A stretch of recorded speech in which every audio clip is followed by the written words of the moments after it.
Christian Horner donne des conseils à Wolff pour la construction d'une Mercedes. De l'écurie Mercedes. Donc un défi énorme. C'est un défi énorme, a déclaré Horner au podcast Sky Sports. Il est arrivé dans le sport grâce à une équipe gagnante et a connu une énorme période de succès. Des succès en série pendant 7 ou 8 ans. Et puis tout d'un coup, c'est un gros ajustement de ne pas aller au Grand Prix. Je pense que Mercedes a gagné une course au cours des 2 dernières saisons. Et ça va faire mal. Et les gens commencent à remettre en question les choses dans l'organisation. Les têtes tombent.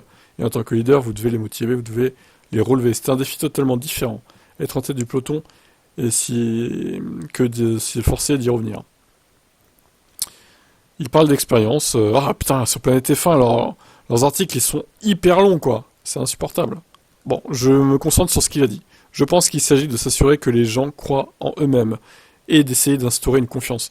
Il est inévitable que lorsque vous gagnez pendant une longue période, lorsque tout d'un coup vous ne gagnez plus, alors à ce moment-là, les doigts commencent à être pointés et que l'équipe est vraiment mise au défi pendant cette période. Et c'est là que je suis particulièrement fier chez Red Bull.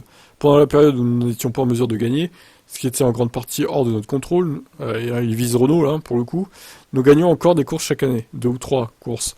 Depuis 2015, nous gagnons au minimum 2 ou 3 courses chaque année, aux endroits où nous pouvons le faire, où le désavantage du moteur était annulé. Prends ça Renault, bim. Bon voilà, fin d'interview du coup. Ah oui, ça va être un long périple pour Mercedes de revenir au sommet. Est-ce qu'ils vont y arriver avec cette réglementation-là? Parce qu'on rappelle que cette réglementation se termine dès 2025. Fin 2025 du coup. 2026, nouvelle réglementation. Donc est-ce qu'ils vont y arriver à gagner plusieurs courses par saison? Parce qu'en 2022, ils en ont gagné une. On va dire un peu sur malentendu. Hein. Mais bon, après, ça risque d'être compliqué quoi. Regardez, Toto Wolff qui fait de la trottinette. Magnifique.